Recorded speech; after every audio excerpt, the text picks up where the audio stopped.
Magandang araw sa ating lahat mga kapapsi. Ako po'y kakarating lang galing sa trabaho mga kapapsi. Umuwi muna ako ng bahay namin mga kapapsi. Kumain din ako kasi street duty pa ako kahapon para lang bumuto.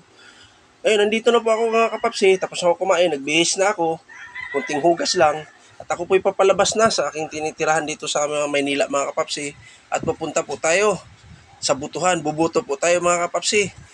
Kailangan natin yan para makatulong tayo sa ating sariling bayan o sariling lungsod sa amin.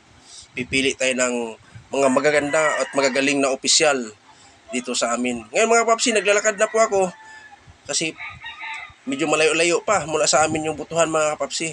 Papasok na rin din tayo doon sa mismo talaga sa Bonifacio Elementary School dito sa Caloocan mga papsi.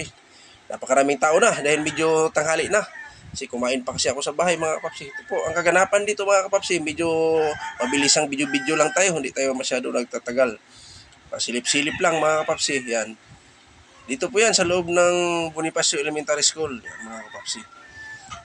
Ito yan, dito lang yan sa Caloocan. Yan. Saka dito mga kapapsi, dito po ako sa second level. Medyo mahaba yung pila. Pagtiyagaan natin, maubos din yan at makabuto rin tayo.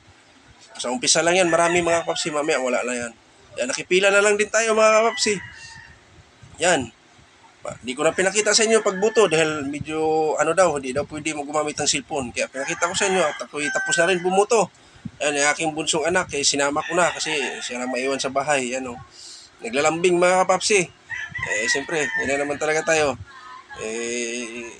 Kahit naman sino, basta yung anak natin makipag-usap o mahingiin sa atin, ngiti-ngitian na lang natin. Yan po ang kaganapan dito mga kapapsi. Update ko lang sa inyo. Yan, napakaraming tao pa yan mga kapapsi. Yan, nakapila dyan lahat mga kapapsi. Hindi pa sila nakabuto.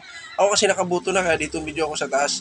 Nantay ko lang din yung anak kong panganay mga kapapsi. Si first time niyang bumuto ngayon. At hanggang dito na lang ako. Bye-bye.